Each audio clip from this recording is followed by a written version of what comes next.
Welcome in to another edition of Sport Ball. I'm your boy Sam. With me, as always, are my two good friends, Seth and Kyle. Gentlemen, pleasure as always. Greetings, hello. Thanks for having me. Long-time listener. Kyle, anything to say to the masses? No, I'm just, sulking in the fact that my Top Shot moments have been tanking the last couple of days with the marketplace being bone dry. So, Speaking of, that's a little teaser for our guest later on, the one and only Matt Rossetti, who our listeners might remember as a previous guest on this podcast with the award-winning segment Idiot Corner. He will now be on to talk about NFTs, NBA Top Shot, and the NFTshow.com. who would have thought that NFTs. in a short, what has it been? 2 years? Has it been 2 years since he was last on talking Wow. Idiot Corner, where he predicted the Knicks to, I think, make it to the finals when they didn't even make the playoffs, and this year they might actually make the playoffs. It's crazy That's to true. think that in 2 years, the man has gone from saying the Knicks will make the playoffs to becoming a multimedia mogul. I mean, And then spelling LeBron James wrong. LeBron Lames, baby. all that and more later. But first, I want to make a couple of announcements actually before we get into anything for our very many thousands of fans. Number one, we have a new logo, very exciting, that I'm going to drop by the time this podcast comes out. I think you guys are going to enjoy it. Our updated Bitmojis are more accurate, I feel. And it just, I feel like it really gives off the same vibe that we give off, The artist of said logo wants to remain anonymous. He said he wants to be the Banksy of podcast logos, so we'll leave him out. Also, we will now be doing every other Friday for our podcast, which in the past we've been doing every other Thursday. So watch out. Don't look for on Thursday. Look for on Friday. Good for your commute home on a Friday when you're feeling good. Maybe over the weekend when you're walking the dog,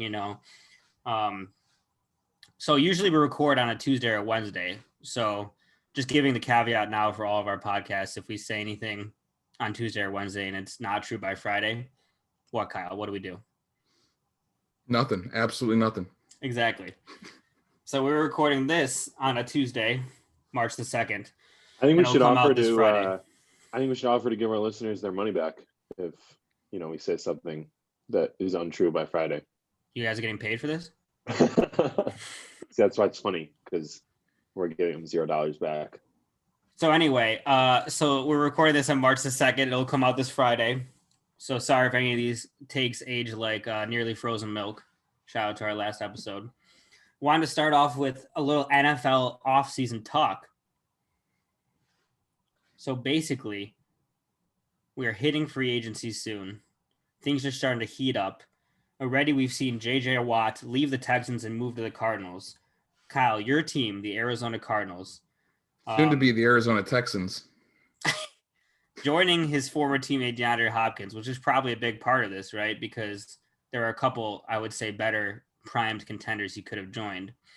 Kyle, does this move the needle for the Cardinals? I mean, they're in a tough division. J.J. Watt, as we know, isn't what he once was, but he's still a very good rusher and run stopper. What do you think, Kyle, this does for the Cardinals? I mean, even, as you just said, J.J. Watt's not at his peak as he once was, but he's still one of the best defensive players in the NFL. I mean, I don't think there's any denying that. Now the Cardinals have, I think it's the top two players in regular season sacks overall since 2012 on their team. With Chandler Jones and JJ? And JJ. So, I mean, that's just adds another element, another player that really an offensive line needs to keep an eye on, right? But on top of that, just the experience that JJ Watt brings, that's huge for any defense, especially any young defense. So veteran leadership, right? Yeah. My only qualm about this really impacting the Cardinals is they were already a great defense last year, right? They're already top 10 in defense. That wasn't their problem. The problem was our fake hottie, Cliff Kingsbury, and the offense. So I think they still need to do a few things on that end. I mean, he's still a real hottie. He's just fake. But the that horizontal being a raid good play is caller. really what's really It's the hot horizontal raid. it's been brutal. But I have hope. I hold out hope. They have all the elements, right? I mean, they have everything there they need to be successful. I mean, they are in the toughest division in football.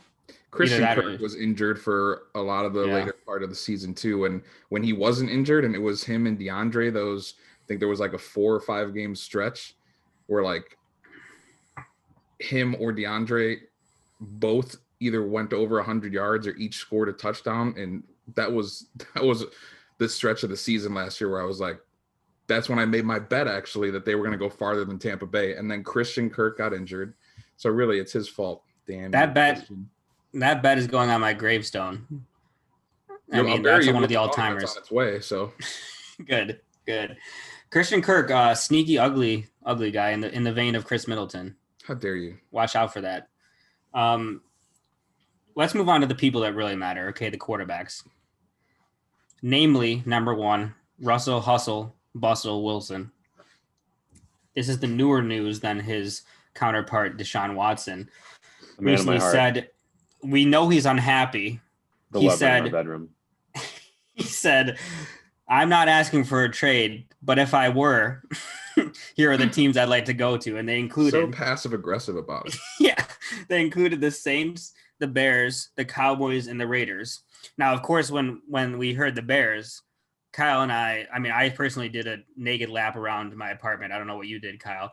That would be, I don't know why he'd want to. I don't think we've here. ever had a quarterback of that caliber ever ask to be on the Bears.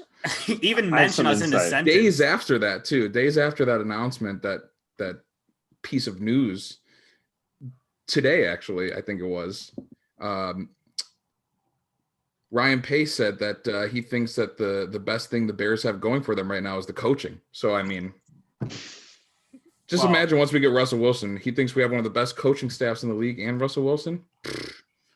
Well, I have some insight, but I have some insight into why Russell would want to come to Chicago. You know, as a longtime lover of his myself, just the commutes that he and I are both doing to and from Seattle to Chicago, so we can make sweet love to each other. It was getting a bit much. So yeah, that's why he wants to come to Chicago. I think she was in Chicago that she loved it. It was one of her favorite cities in the world. Oh, so maybe Sierra's in on Chicago. What I don't understand is why Russell would want to go to Chicago when he has DK and Tyler Lockett there, and we have Allen Robinson who's leaving. So I don't know who he thinks he's going to be thrown to, you know?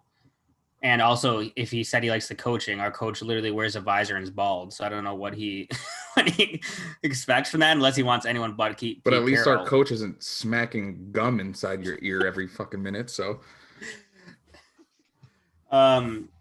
yeah, I think so. It seems like they don't really respect his input on the team as much as he would like. So I think not surprised by that. Yeah, I think that and the fact that how much he gets hit with that line that they have there is really upsetting him. Those are maybe the two main factors to why he's unhappy. Do you guys think he gets traded? And if so, realistically, who do you think he goes to? I mean, I think Pete Carroll's going to do all that he can to not trade him, even though I think it's definitely what Russell wants.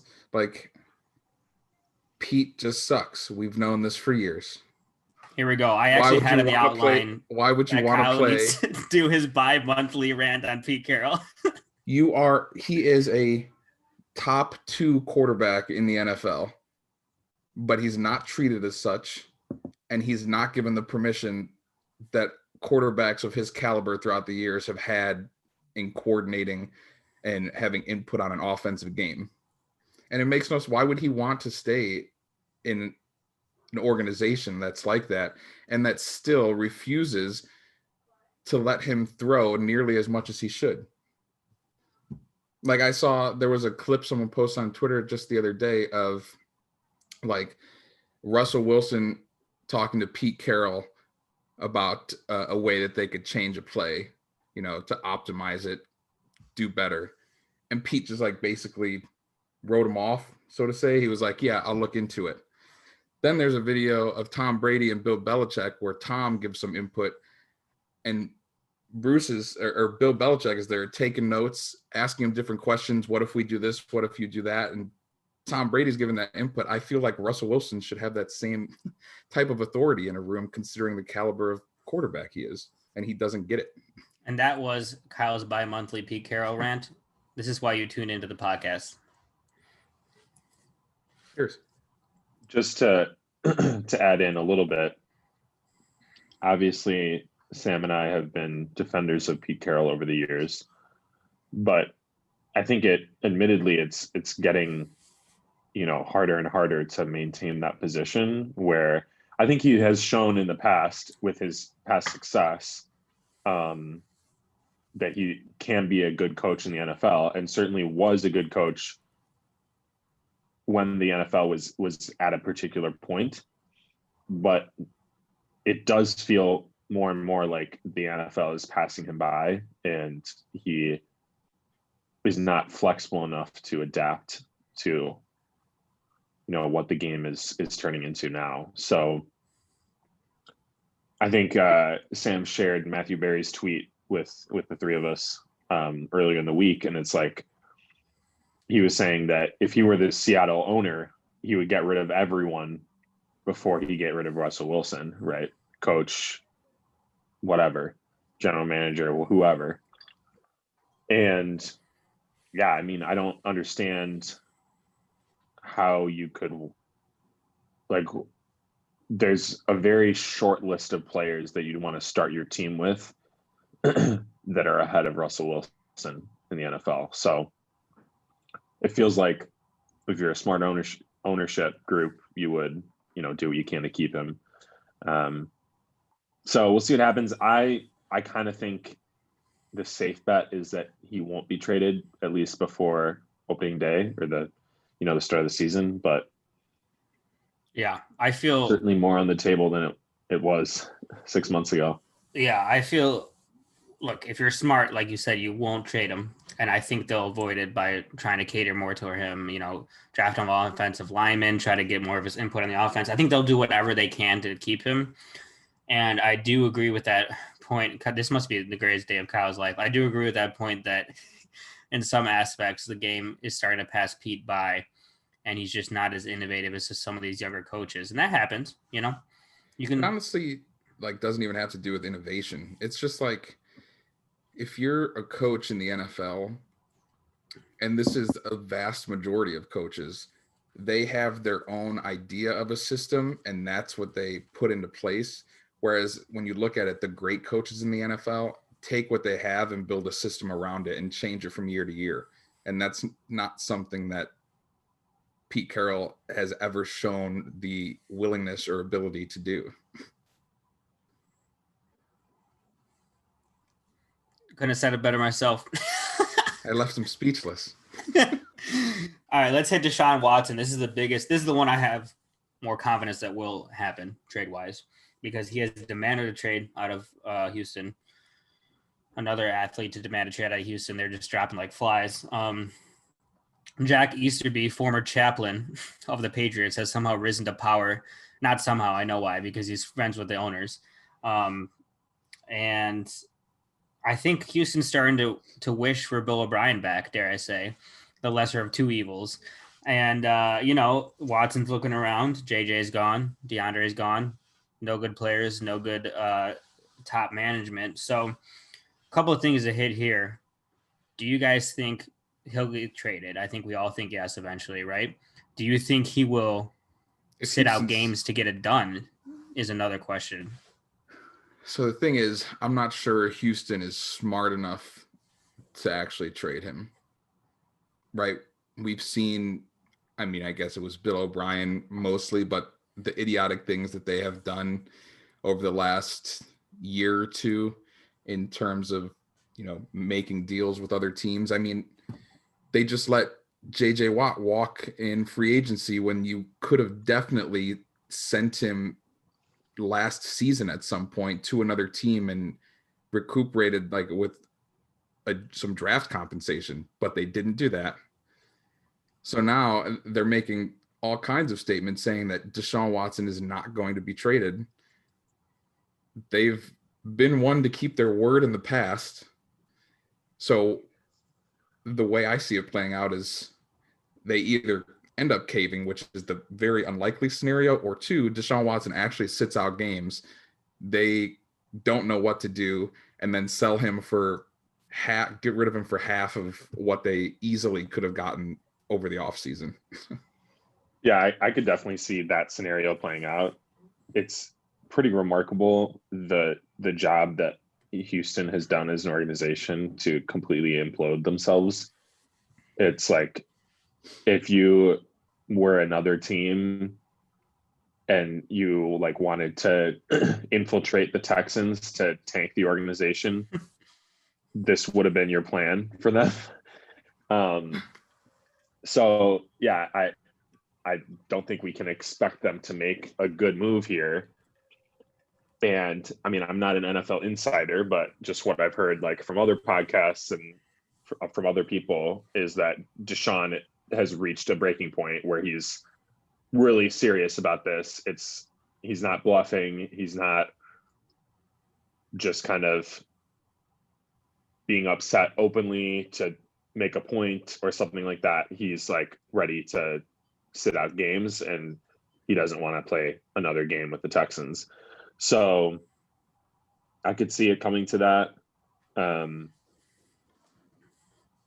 It does feel like there's got to be teams just clamoring and saying, 4 first-round picks, like 5 first-round picks, whatever you want, we'll take Deshaun Watson. And so I think at this point, when they've already made so many mistakes as a front office, like you might as well cut bait and start over and, load up on draft picks and future, prospects and possibility.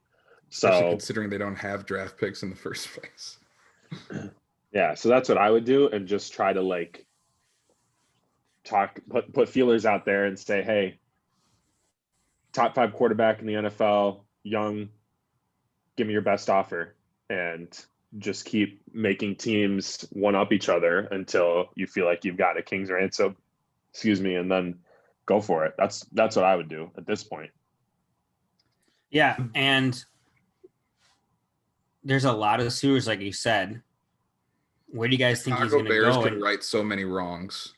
I was going to say one option is the Bears could just say, we will pay 6 first-round picks because we should have drafted you in the first place. I think a couple other suitors are some serious suitors: the Carolina Panthers, the Miami Dolphins, the Jets. For you two as Bears fans, going back to that real quick, like, is there a price that's too high? No. There absolutely is not. The biggest move at quarterback that I've witnessed in my lifetime, I guess, as a Bears fan, was the Jay Cutler trade or whatever that was back in, that was 7th grade. I mean, he's undeniably the best quarterback in franchise history. So I know, and that's kind of, I mean, I love Jay. Smoking Jay is the shit, obviously, but that's sad. So yes, there's no price too high. Yeah, I've said it before and I'll say it again. Jay Cutler is by far the best quarterback we've had in our history of our team, and that's really sad. And I would give left nut, right nut for Deshaun Watson or Russell Wilson. Unless the Bears could just trade up somehow in the draft and secure one of those top 3 guys, which they can't get Trevor Lawrence, obviously, but if they could somehow move up to get a Justin Fields or a Zach Wilson, and most likely give up less than what they'd have to give up for Deshaun Watson, I'll do that any day. Let's finish up this segment real quick. I just want to talk, like we said, with these 2 quarterbacks, Russell and Deshaun. I think we are seeing a changing of the winds in the NFL, where these quarterbacks are starting to realize that they have the same leverage that we see NBA superstars use to request trades in the NBA, right? And my question is, how did it take this long? And how did this come to be? I mean, there are a few things different than the NFL and the NBA, of course. In the NFL, you want to lock down a long contract because of injuries. There's the franchise tag that a franchise can hold over you. That's probably the biggest factor. But what do you guys think about this new era that seems to be happening in the NFL? Yeah, I mean, I don't know enough about the inner workings of the NFL, but from what I can tell, just the structures that are in place are so much more anti-player than the NBA is. You know, it feels like any kind of decision, like Roger Goodell doesn't really care about the players, and they just feel like they're so much more centered around money, you know, doing whatever they can to get the lucrative, you know, TV contracts and all that. And the NBA just feels like it's so much more like, just like less oppressive in that way for the players. And I'm sure, you know, a lot of that it's due to activism and, you know, credit past NBA players for creating the players union and, you know, collective bargaining and all that. Not that NFL players haven't been doing the same thing, but it's just been tougher to break down those structures, I think. Yeah, and it's good to see. I mean, you hate to see someone like Deshaun, who's in his prime right now, like I said, top 5 quarterback in the league, and his organization is just malpractice left and right. And they tell him like, okay, we're going to consult you with coach hire, and then they go back on their word and they don't even let him like how hard is it to send someone a Zoom link when you're when you're interviewing coaches, right? Like, yeah, it's comically bad how the organization has mismanaged this. So I think it's great to see that players like Deshaun are able to control their own destiny in that way a bit more. Kyle, I know you love it. Yeah, said so eloquently by Seth. I mean, again, right, we're looking at a league in the NBA which has really supported its players and their decisions, I think, a lot more than obviously the NFL has, right? The NFL was fining players and doing all kinds of, you know, forcing them to stand up during the anthem and stuff. Just a few years ago, I mean, a player got kicked out of the league essentially for being the first to do it. Whereas if something like that were to happen in the NBA, it would have been championed by the other players, by the coaching staff, by other teams, and the league would have supported it. So it's like, at some point, there's got to be a changing of the guard in the NFL to get this old regime the hell up out of here and let players have a voice for themselves and do what they please. Speaking of the NBA and its influence on the NFL, let's switch over to that league and just kind of go around the NBA real quick here. All right, excellent. So Kyle, you can cut it there. I'm going to go pee before we bring Matt in. Matt, you're on. How long are we into this so I know? So guys, 20 minutes. Ooh. I don't know what the recording is at. What up? Yeah, it doesn't tell me. Yeah, which is outrageous. Fine, I'll find it. Yeah, it's weird that doesn't say. I gotta go. I think it's like 20 to 25 minutes. You guys have really leveled up the recording situation since you did it in Sam and Kevin's apartment, and we were all just on the couch. Yeah, that's so true. I'm gonna pee, as we know I would.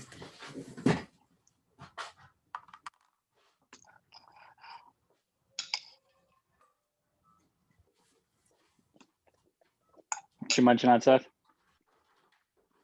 And some my own version of chicken parm. What makes it your own version? What'd you do? So basically just like fry up some chicken for a little bit in a pan and then put it in a different pan and pour diced tomatoes on it, put it in the oven, and then when it's almost done, put like fresh mozzarella on top. Nice. And then bake it for a little bit more. So sounds good. Yeah, it's pretty good. Pretty simple. I'm also watching the Celtics game because it's fourth quarter as we speak. Are they winning? They're winning by 3. It's a close game. Nice. Illinois just stomped Michigan. So I'm ecstatic. Kyle said that, yeah. Because if there's one team I'd love beating, it's Michigan. And we didn't have our star, and we just embarrassed them. Nice. Destroyed them. Absolutely. It was like no contest after with 15 minutes left. Look at that beer. It's not shaky. Which ones have you had so far? Oh, the Brambleberry's coming back. So I think I'm gonna get another one of those pack. And Seth, I'll save one for you this time because it's a sour and it's the best one I've ever had. Yeah. Love that. I only done the Fat Pug so far. I just did what I knew, Nice. I saw Morbidly Obese drank- Pug at the liquor store today. Really? Yeah, they must be old. I've drank everything so far besides the Fat Pug. I'm a big head guy now. I try to get a little more head in my beer when I pour it in. Depends on the kind of beer. Doesn't for me, baby. Okay, Matt, I'm seeing this as being like a 10 to 15 minute segment at the most. Because we just recorded a 20-minute segment. We're gonna do another 20-minute one after this, probably. So sounds good. Short and sweet. I figured we'd I have it written down here. I figured I'd basically just introduce you. We'd plug obviously the NFT show, and then we'll just have Seth ask you questions, and hopefully that will kind of be like what our listeners would ask if they don't know anything about Top Shot. That's my Amazing. plan. Hopefully I have good answers. Yeah. I already said it's going to be great when they ask you all these questions and you don't have an answer and you just defer to me. We already called you a multimedia mogul earlier in the pod, so watch out for that. Oh, excellent. All right. Should we just do it? Is everyone ready? Ready as we could ever be. All right, Kyle, I'll give you a good transition to really cut this. Let me take a drink from each of my 3 drinks first, though. Okay.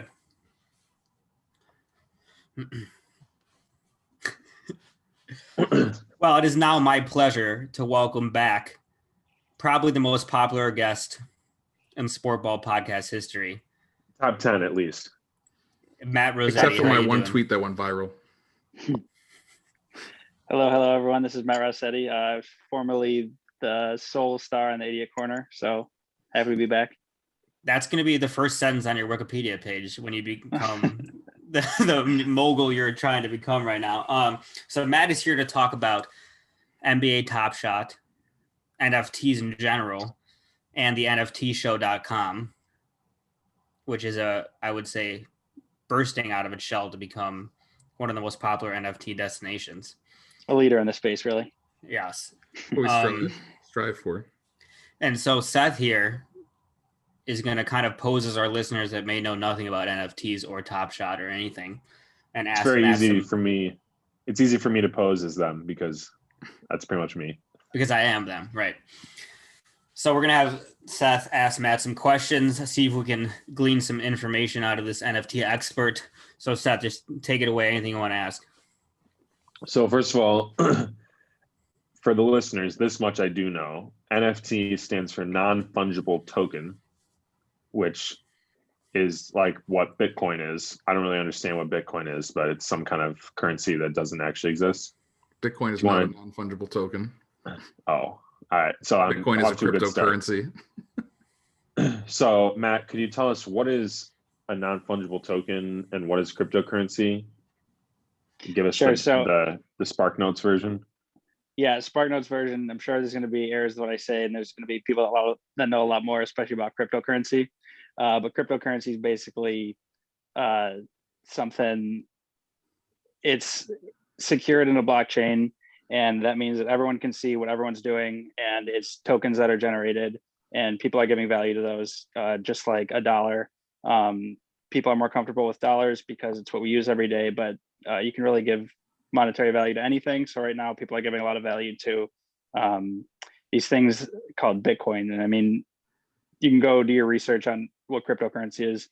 There's a lot of better resources than me for that. For non-fungible tokens, it's basically just a collectible or something that lives in the blockchain. So for that, again, there's records of it that everyone can read. It belongs to you and only you. And if you want to give it to someone, the next person that gets that will see that you owned it before. And it's just something that's stored digitally. It's stored kind of, I want to say in the cloud, but that's not right, but that might help some users understand. On the blockchain. It's stored on the blockchain, just something that kind of lives within the internet, and with everything else that's moving in it. And correct me if I'm wrong, but my understanding is what's nice about the blockchain is that unlike if I have a physical token, like say a sports card, the blockchain that runs NFTs allows for no counterfeiting to be done, right? You know it's the real deal, and it can never be obviously physically harmed like a real life sports card could be, right? Yeah, sure. So also, if you think of what's like the Madden, what do they do? Like the My Team in Madden and FIFA, you collect players in that, but that's not on a blockchain. It's all running all their stuff. So I'm sure EA and whoever makes these things has their security they put behind it, but someone could go in and create one, and there isn't really anything validating it. With this, kind of anytime anything happens, it's checked across the whole blockchain. So I'll have to plug some other resource that explains everything works, but it really inherent to itself. You can't counterfeit it. So I feel like we're teasing one type of NFT, which is NBA Top Shot, which I know, Seth, you and the listeners are going to be very interested in. So why don't you ask some questions about that specifically? Yes. So from my understanding, NBA Top Shot is in some ways analogous to traditional NBA cards, sports cards, but they're just digital versions. And you can buy what are called moments, which is like a single play, and then you own that moment. Now, you don't own like the rights to the video of that moment. You just own that moment in this blockchain thing. So Matt, tell us, if I'm just someone who likes basketball, maybe I'm a sports card collector in general, why would I want to buy a moment of a play that I could watch for free on YouTube? And it's not even like a tangible thing I could hold in my hand like a sports card.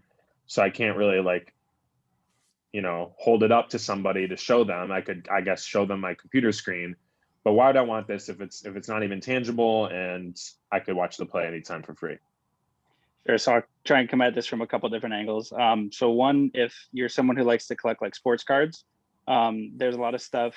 I'm not too familiar with the whole ecosystem, but if you want to like resell one to someone, you got to get it graded. It's got to make sure that it's legit, that it isn't a fake one that someone made and they reprint it all, like the serial number on it. With Top Shot, because everything's in the blockchain, it's all inherent to it. So it's much easier to sell and prove that it's actually the real thing. So that is some appeal for collectors. One is the same as the other too. So like, right, if you have a sports card, you have a limited edition sports card, there's only 25 of them made. Well, the number 2 could be worse than number 22 because of the way that the cards are printed. Like if it's off center or something, and like Matt mentioned, to send them in to get graded, it's like you have to send in a minimum of 10 cards, and that's a minimum of $250 you have to pay just to get something graded. And also the cost of the grading depends on the value that you estimate the card to be. So if you have a card that's like, crazy rare and you expect it to be like a $3,000 card, then you're paying even more dollars to get that graded. Whereas everything in Top Shot, number 1 is essentially the same as number 25. You don't have to worry about things being off center. Everything's essentially exactly the same, except you just know this was the first one overall that might have been minted or created on the blockchain opposed to the last one that was created. Yeah. Another thing too, for the like actually having a trading card, can you imagine having like a card that people say is worth like $25,000 and like you have a fire in your house or something? Like it just burns up all that value. Like, I don't know, maybe it's worth more because it's scorched or something, but it would lose right. So it's worth more. And there's some, like, if that's your hobby, is like having these things of value and trading them around, I could see why that would be fun. But why are these valuable at all? Because people give them value. It kind of is, why is anything valuable? Just like Bitcoin, right, man? Yeah, it's because someone is willing to pay for, I don't know, someone's willing to pay thousands of dollars for a LeBron moment because they really like it. And I think there's a lot of people in Top Shot right now that, me included, they want to be a part of it because they think someone else is going to give them even more money than what they paid for something. Right. So I think right now there's a huge aspect of people just want them to make money. And at some point that's going to go away. And I think the market's going to come down a lot. But if you're, if you think about it, if, I just watched Illinois absolutely stomp Michigan in college basketball today, and I was very happy for that. And I immediately thought, I'd totally go spend $5 or something, or $10 to, it wasn't a game winner shot or anything, but some big play just so I could have that forever. Right. I think for us, like spending $5 to $10 in something is easier to understand than the people that are spending hundreds and hundreds and thousands and tens of thousands even on these moments for NBA Top Shot. I don't quite understand why people are giving some of these that much value. Okay. But the lower amounts I totally essentially understand. The same as like a Michael Jordan rookie card or like a LeBron James rookie card. Like one of the biggest sales that has happened recently, and it wasn't even done through Top Shot. It was the first NFT to be auctioned off at a this auction website, sports auction website.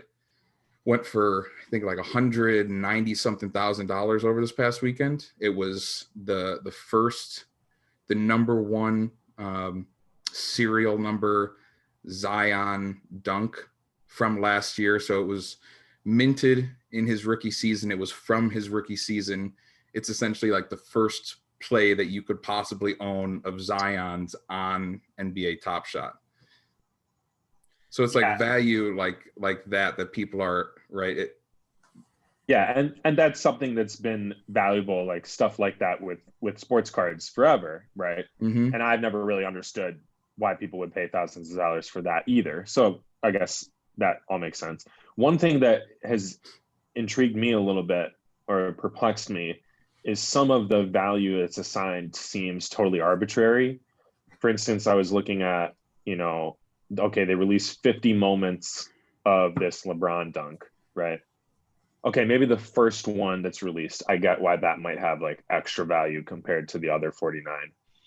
But then I saw that the 23rd card in that, whatever you call them, that stack of 50 is worth more because that's his jersey number.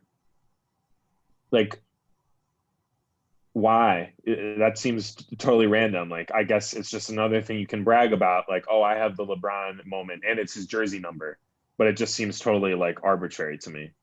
Yeah, I think so. Like I think people just want to try and give some value to specifics. Like if you have 1 to 50, like someone's going to set them apart. It's like really the first one to be made is kind of the first one. But it's like, if you think about it, they're all generated like instantaneously after each other. It's like, it's not really that much before them, but it's just like, it's the number one. I think it's just something else that collectors would like. And I think anything that they can associate back to the player, they think adds some value to it.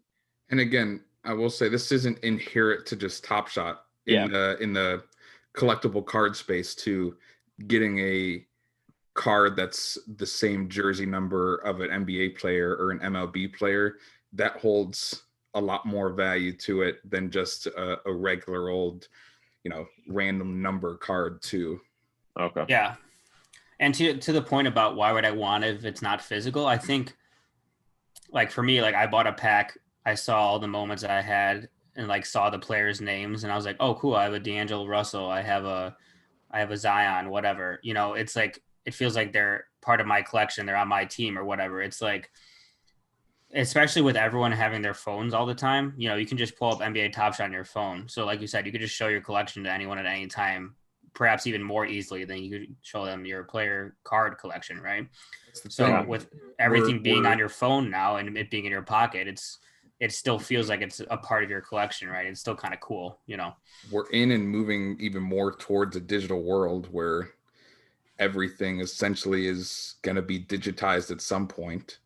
And to be able to carry something worth value, maybe not to someone else, but to you, and to be able to show someone something that, you've invested your time and money in that easily, instead of saying, hey, why don't you come over to my house or look at these pictures I have on my phone of some physical things that I own.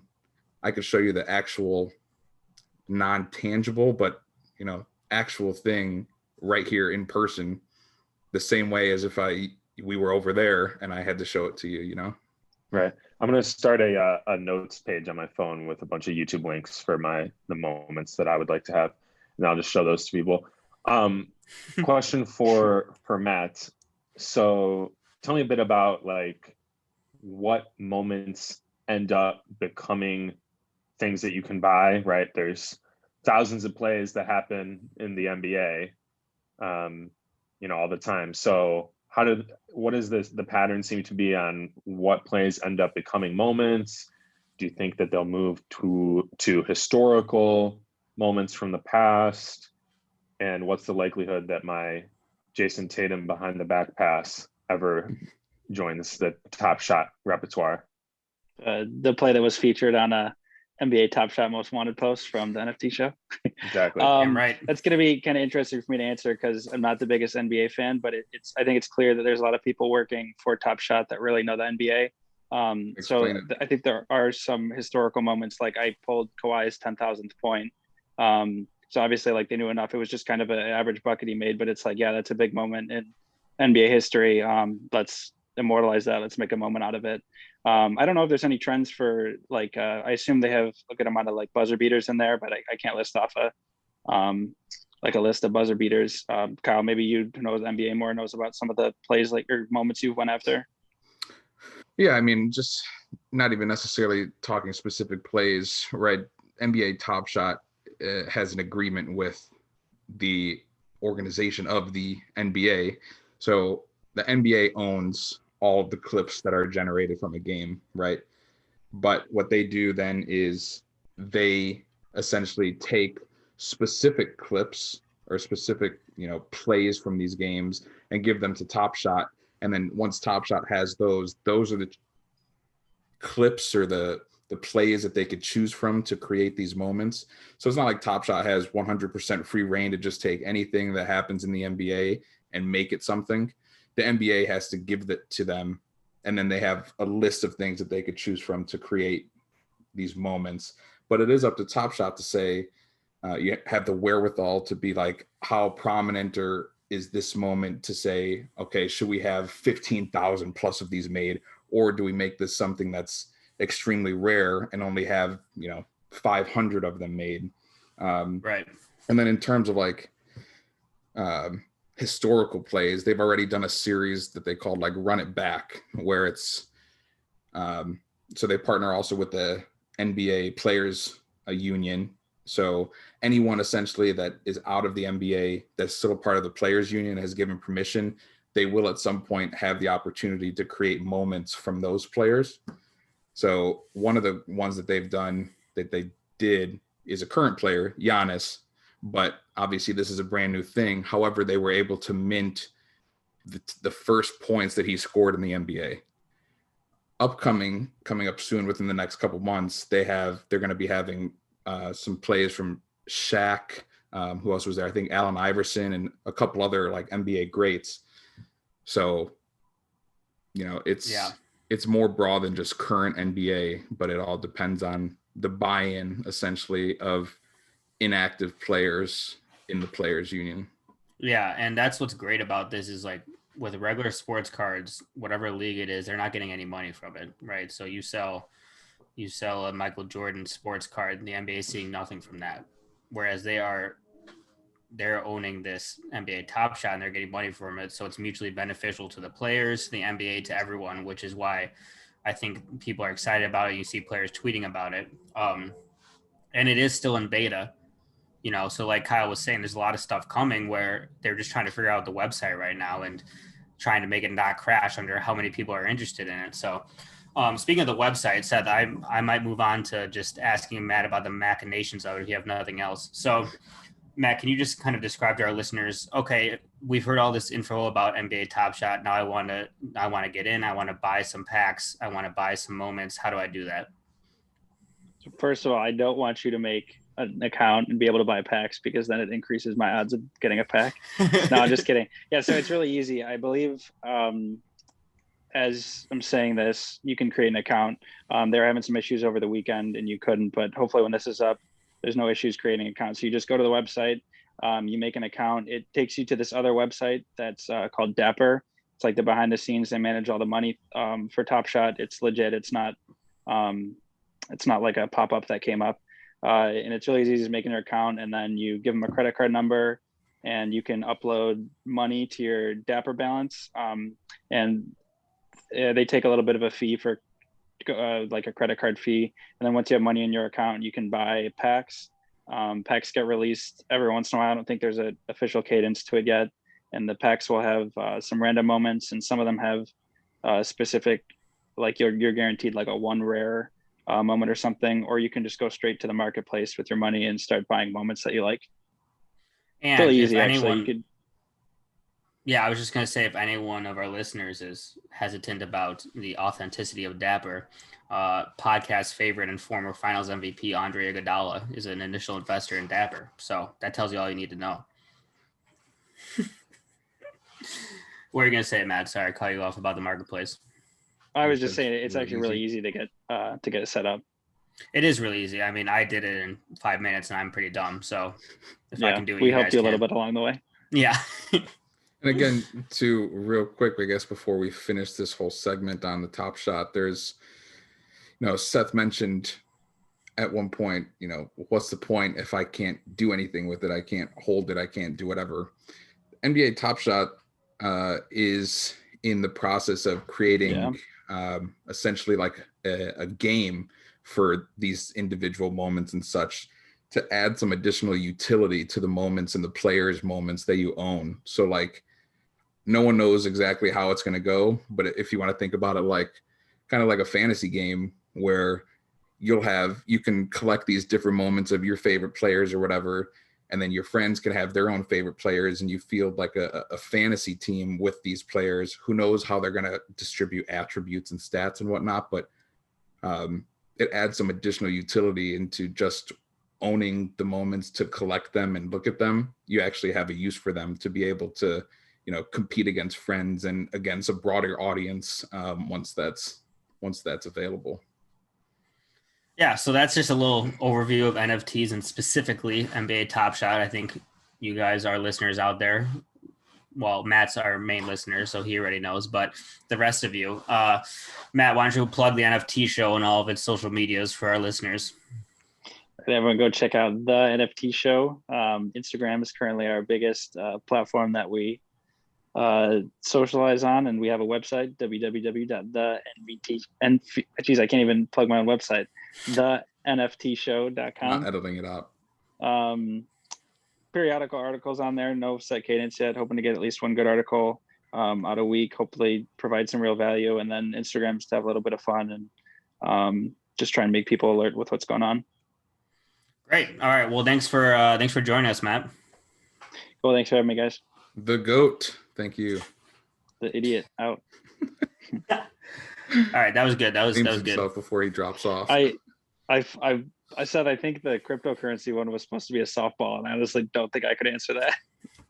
All you had to say is cryptocurrency is fungible. Non-fungible tokens are non-fungible. It's not fungible. No, that's good. Is that true? Wow, Yes. I didn't even realize that. It's true. I thought non-fungible meant like non-physical. No, it means like they can't be interchanged for each other. Like one Bitcoin equals one Bitcoin. One LeBron NBA Top Shot moment does not equal one Zion NBA Top Shot moment. For sure. Excellent. Now you know, Matt. Oh, I know. All right, we still got stuff to do, so. Cool. Matt, thank you. That was great. That was fun. That was fun. Fun. See you guys. Peace. Okay, bye. All right, let's just bang this out real quick. 15 to 20 minutes around the NBA. You guys ready? Always. Yep. Okay. Although the Celtics game has a minute and a half left, so I might be slightly distracted. That's all right. Well, you don't have to do too much in the first segment. It's about the Jazz. The second segment's about the Celtics, though. So do you want to move that to third? Yeah, move to No, third. that's fine. I'll move it to third. We'll do points Honestly, second. I feel like we've been doing this for a long time, but it's only been an hour, and we've had at least, we didn't start directly at 8, and we've had at least like 10 to 15 minutes of just nothing. We started at like 8:10. I think we're doing good. Like if we keep this 15 to 20, we'll be right in an hour. So, all right, Seth, we'll move point Zion to second in case things get hairy in our game. Okay, because Kyle's going to handle most of the point Zion and shitting on the Jazz. So, Okay. All right, here we go. All right, let's do a little segment we like to call Around the NBA. I don't know if we like to call it that, and I just came up with it, and probably everyone does that as a segment, but what do you guys think? I've heard of worse segment titles. Thank you. I want to start with the Utah Jazz. because if you're doing any sort of podcast about anything, you have to talk about the Utah Jazz. It's in your contract. About anything? Yeah, I mean, you could be doing a podcast about the greatest Pride and Prejudice fan fiction written, and you still have to talk about the Utah Jazz. Well, we all know Mike Conley's fan fiction is top notch. So yeah, exactly. So they are the best team in the NBA right now, record-wise, and by most metrics. But what really people are wondering is, do we see this team as a real contender for the finals? Do we see them beating either LA team in the playoffs in a 7-game series and reaching the NBA finals? What do you guys think? Kyle, we'll start with you, and I know the answer is no. As much as I want the answer to be yes, just because of how big of a fan I am of Donovan Mitchell and Jordan Clarkson, and the fact that Joe Ingles doesn't look like he should be an NBA player, it's tough to say that obviously they have a chance, right? Anyone has a chance. They're the best team in the league currently in terms of record right now. But if you think about it, come the playoffs, how often is it like that a team, no matter what matchup they have, does not have the best player on the floor win? Because that's essentially what the Jazz are going to be faced with come the playoffs. No matter who they match up with, I'm pretty sure in the West, the other team is almost always going to have the best player between both teams. And in that type of situation, I'd rather back the team that has the overall best player. Correct. And you know what? It's happened a few times in recent history. And one that keeps getting brought up is the 2014 Spurs. People are saying this team's kind of like the Spurs. They have this beautiful ball movement, passing around the horn until they get the best shot, right? But what people fail to mention is that team, the 2014 Spurs, had 3 players with some of the best playoff pedigree we've seen, right? And Tony Parker, Tim Duncan, and Manu Ginobili. This Jazz team has done nothing in the playoffs. Kawhi. Not to mention a young Kawhi, right? Yeah. This Jazz team hasn't proven anything in the playoffs. I mean, they lost in the first round last year. So I'm hesitant to compare them to that team because they don't have that playoff performance proven for me, you know? Yeah, I think the 14 Spurs provide somewhat of a blueprint for what Utah can aspire to be. But I think it's disrespectful to the Spurs to compare this Utah team to that team. I mean, Sam, you and I years ago ranked, NBA Finals teams of the last 20 years. And for me, that 2014 team is the best non-Warriors team since I've been watching the basketball. So I think Utah, as impressive as they've been this season, and I do think it's for real. I don't think it's a fluke. I think they have a lot to prove before we anoint them with that kind of honor. But I think they're a fun team to watch. They have good ball movement. Like you said, and Kyle, I subscribe to that same kind of philosophy. Like most of the times the team with the best player is going to win, but in the playoffs at least. But I think I probably give them a bit better odds to take down one of those top LA teams than you do. I'm not worried about Gobert in the playoffs. I think he's a big asset for them.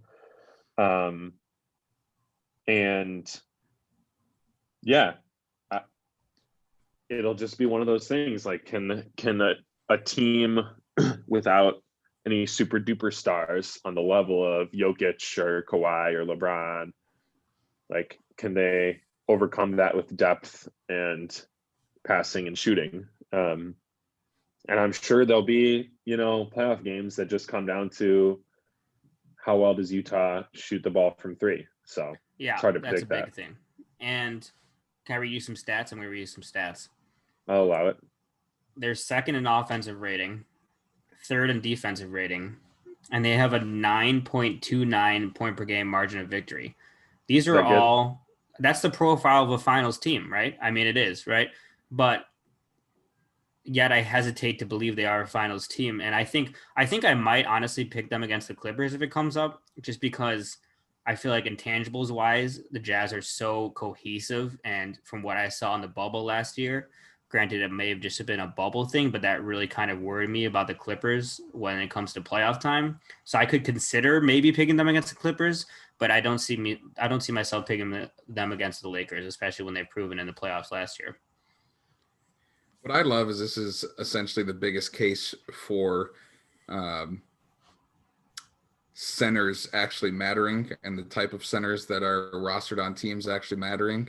Like, if the Jazz had any type of center that was any type of mobile and could even shoot 34% from the 3-point line, that sounds right. We wouldn't even be having this conversation on if they could compete, I don't think. I disagree completely.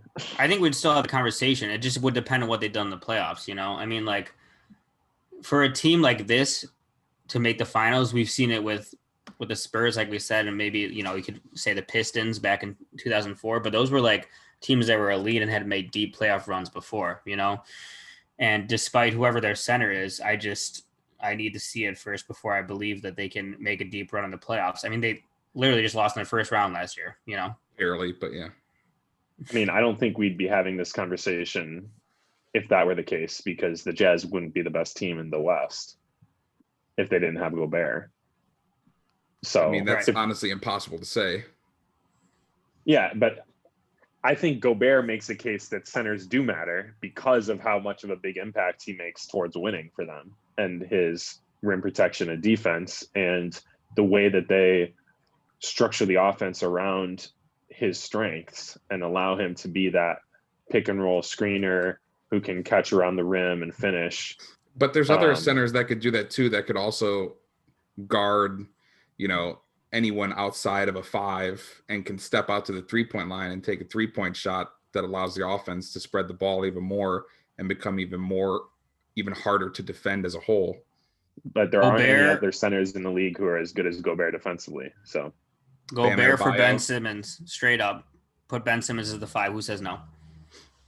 Bam Adebayo is a better defender than Gobert is. I'll tell that to Gobert's multiple, you know. I don't care about the boomers who are voting for the player of the year. That are voting for the Kyle. Can we get some young blood in the defensive player of the year voting, please? All right, we knew that was going to be the conversation. Let's move on. Yeah. Point Zion is something we can all agree on, and I look forward to this conversation. Per Kevin O'Connor and Second Spectrum, in a video I was watching today, actually, Zion is now running over 14 pick and rolls per game, which is up from around 2 in the beginning of the season. It was like a switch flipped at the end of January, and Stan realized, oh, actually we should put the ball in Zion's hands since nobody can stop him. That seems like a good idea, and it's working brilliantly. I mean, the man is absolutely going off. He's an easy 30 every game. It kind of segments everyone else into their right positions, right? Ingram as a secondary scorer, can attack off of closeouts. Lonzo as the off-ball guy on a half court. Who's been thriving in the role as well. Yeah. Which we talked about earlier in the year as what we want to see from him. JJ Redick has seemed much more dangerous with Zion having the ball in his hands. You know, either one can set a pick for each other, and the defense doesn't know what to do because they have a bowling ball going towards the rim and an elite 3-point shooter. So, you know, ultimately they're still out of the playoff picture right now, but it has been exciting to see Zion with the ball in his hands and everything he can do. Right, Kyle? I mean, 100%. We talked about it just on our last podcast when we did the all-star selections, and right, I was all about having Zion be a part of it because of you convinced me. Thank you for that. Because of the Point Zion movement. And honestly, you know, kudos to Stan Van Gundy for being able to adjust his coaching and his you know, his team during the season. You know, obviously he came into it thinking Lonzo or Bledsoe should be the main ball handlers, and that's kind of what we saw early on. But once you realize that the how dangerous having Zion be the main ball handler and what he could do to, watch any game. Zion has the ball at the top of the key. Anytime he makes a drive to the rim, there's at least two other defenders outside of the one that's on him that claps onto him. And it just completely opens up the offense to have at least two players just have wide open shots if Zion chooses to pass. Otherwise, if he doesn't, he still bullies his way through two defenders and gets an easy layup at the rim. He doesn't make all of them. I will give him that. Here's one of the interesting, between the beginning of the season and now, kind of what's changed. Since the beginning of the season and through January, Zion was only averaging a dribble and a half per touch, 24 points, 2.3 assists a game on 58% shooting.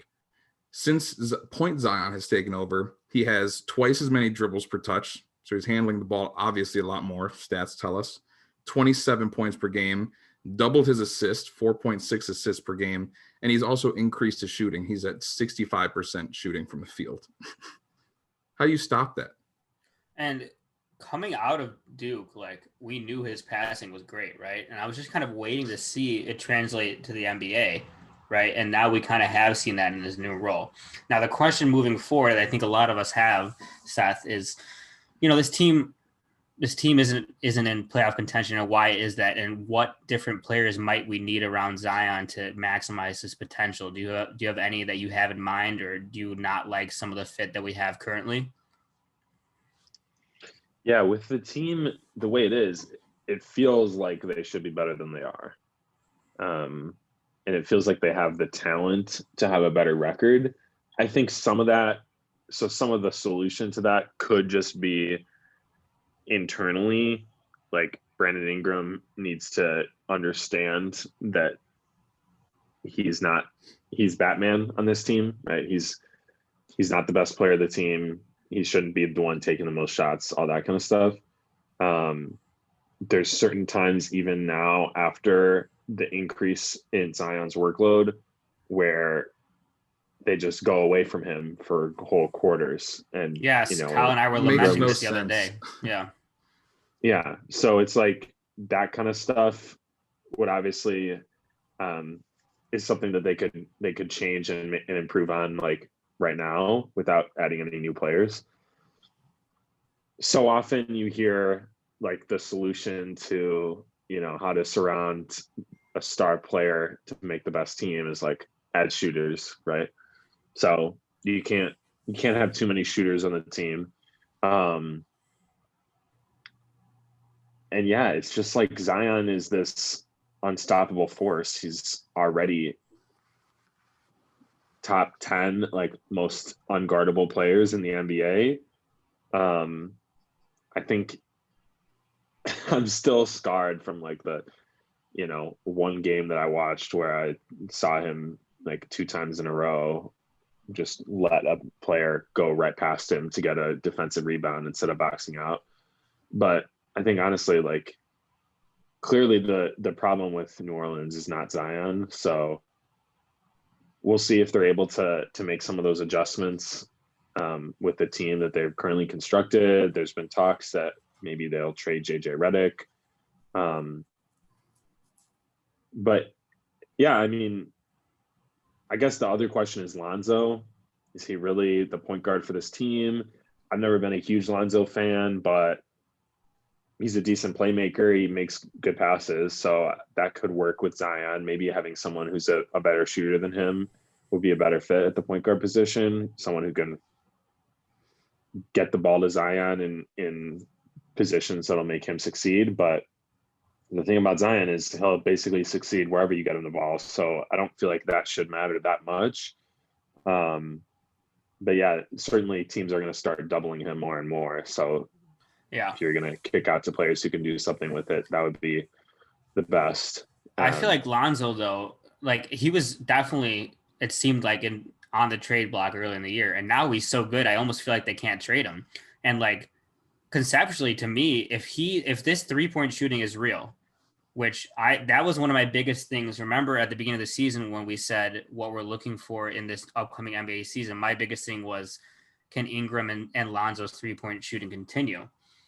Well, it has for Lonzo. He's shooting like 40% on a huge volume. And isn't that the perfect guy to have next to Zion? Because you don't want a point guard who needs the ball in their hand all the time. If you want it in Zion's, what you want is someone who hits him in transition and also spots up off the ball and successfully shoots threes for him, right? So I'd almost keep him if I were them. I think what I would look at is the center position, where we all kind of lamented the Steven Adams signing at the beginning of the year as just a better Derek Favors. What does that really do for them long term? I'd like to see someone like Miles Turner next to him. If they think Zion can't play the 5 for the whole game, at least, as the next couple of seasons when he gets his defense getting better, someone like Miles would be a great fit in my eye. And we know he was available before the season as just what he is on Indiana right now. He would right? do the exact same thing in New Orleans. Exact same thing. Elite rim protector and a great shooter. Isn't that exactly who you want to pair next to Zion, whose shortcomings include not being able to rim protect at this point in his career or shoot the 3 at a high volume? So I think that's the spot they all ultimately look at. But it's going to be interesting trying to fit a team around this new fun toy that we have. Yeah, I think it's a shame that they felt like they needed to bring in Steven Adams, who is essentially a zero offensively. But they felt like, okay, we need someone who can play that defensive center role because it's not going to be Zion yet. So I think if Zion's able to improve that part of his game, protecting the rim a bit, guarding bigger guys, and most importantly, securing the rebound, then that position becomes less important. And, at this point, he was available in the before the season started, but at this point I think you'd have to pay a steep price to get Miles Turner. Yep. But yeah, someone in that mold who can shoot the ball a little bit, and if Zion can shore up that part of his game, that becomes less important with the rim protecting and rebounding. All right, let's quick hit 2 East teams to round out our around the NBA patent pending. Seth, we must discuss.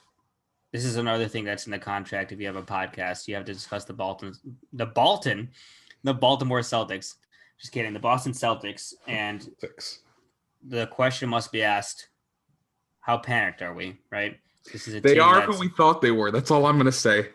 Kyle has been saying all year that he thinks they are a fake contender.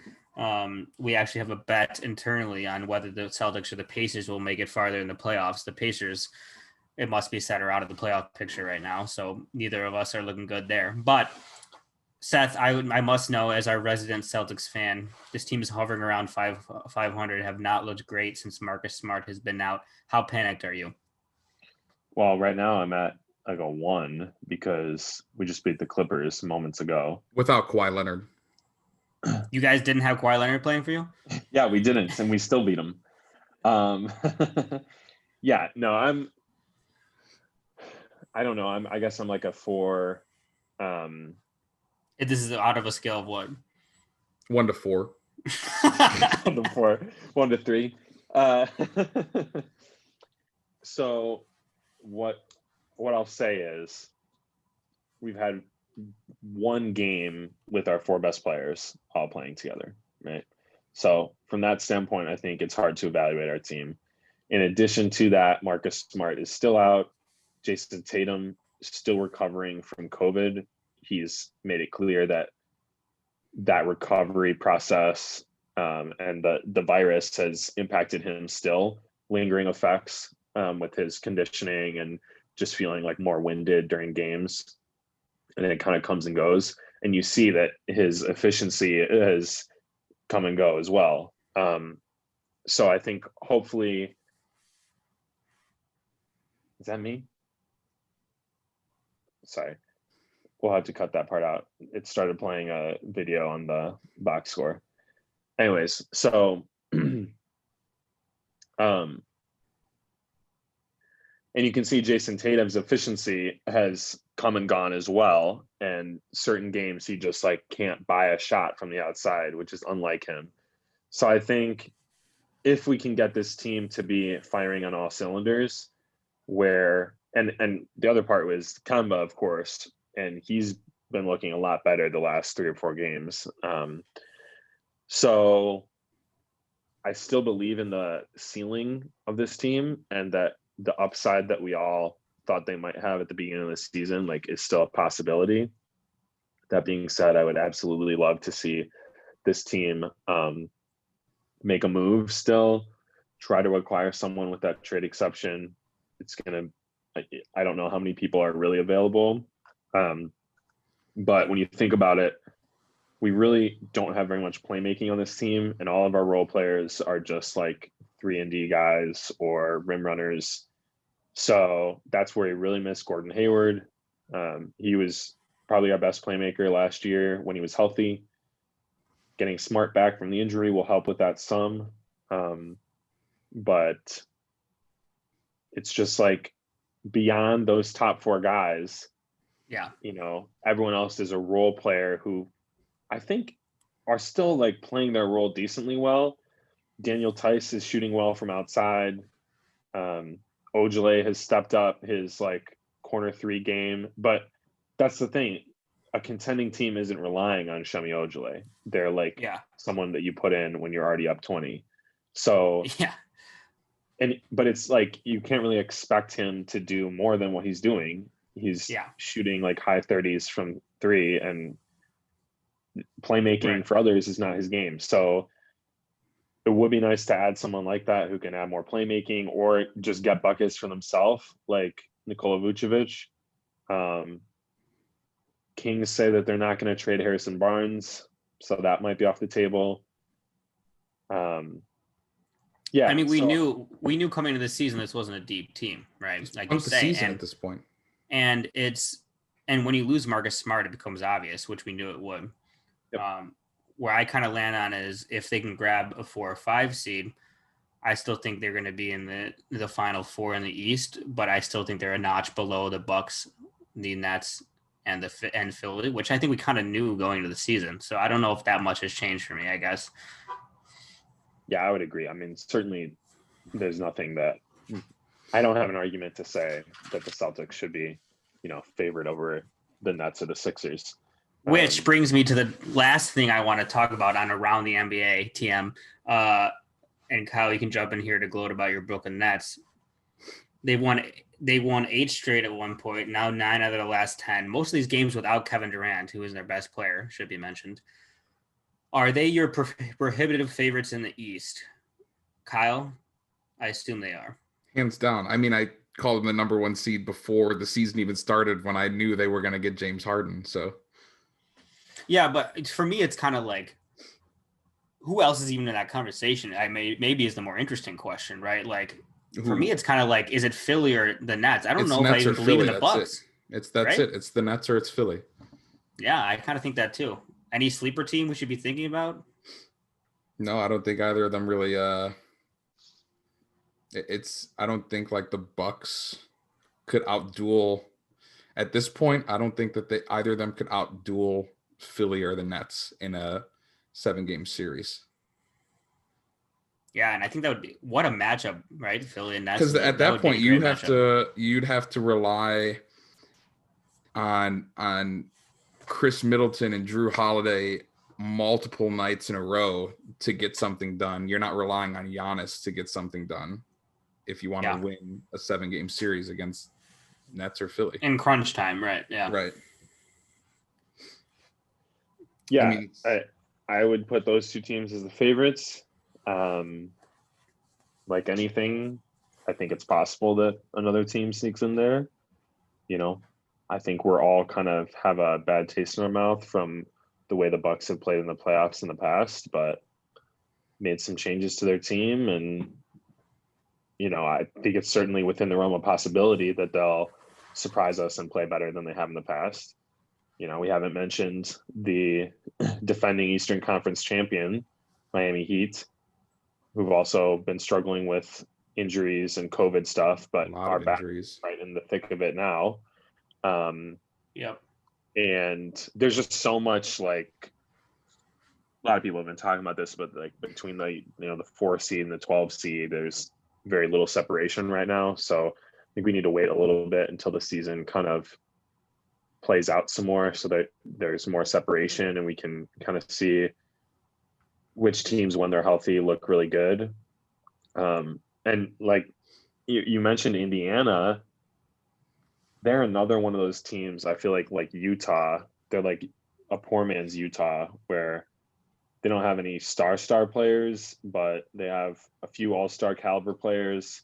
They run a good offense, but they've had some injuries too. And this whole thing with Karis LeVert, right, with finding a tumor, and I don't know what his prognosis going forward is going to be as far as basketball. It's kind of secondary right now. So, if a team like that could get everyone together and going, there's always a possibility for a dark horse, but certainly we have two contenders, two favorites right now.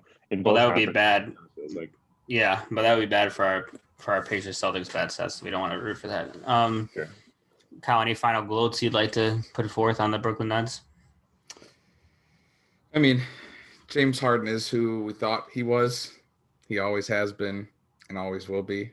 I've never seen him happier. This is a big podcast for you. First, we say we kind of think Pete Carroll might be past his prime, and we talk about how the Nets are unstoppable. I mean, how are you feeling right now?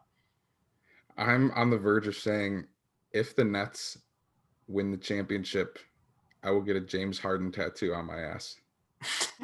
You know what's funny? I was thinking in my head, like, you have to get a Nets tattoo on your ass, but I wasn't going to say it. And then you just said the same exact thing. I might not even put it on my ass. It might go right on my forearm. I'm surprised you don't already have a James Harden tattoo, to be honest. I think our listeners will be surprised by that as well. When was the last time you saw my ass? I think it was last Tuesday, but I'm not quite sure. All right. Well, this has been really a rollicking podcast from NFL to NBA to NFT, all the acronyms. So any final parting shots for our listeners, boys? Club's going up on a Tuesday. But when you're listening to this, it'll be Friday. So clubs will be popping on a Friday. Great work. I gotta go to pee. Kyle, you have a lot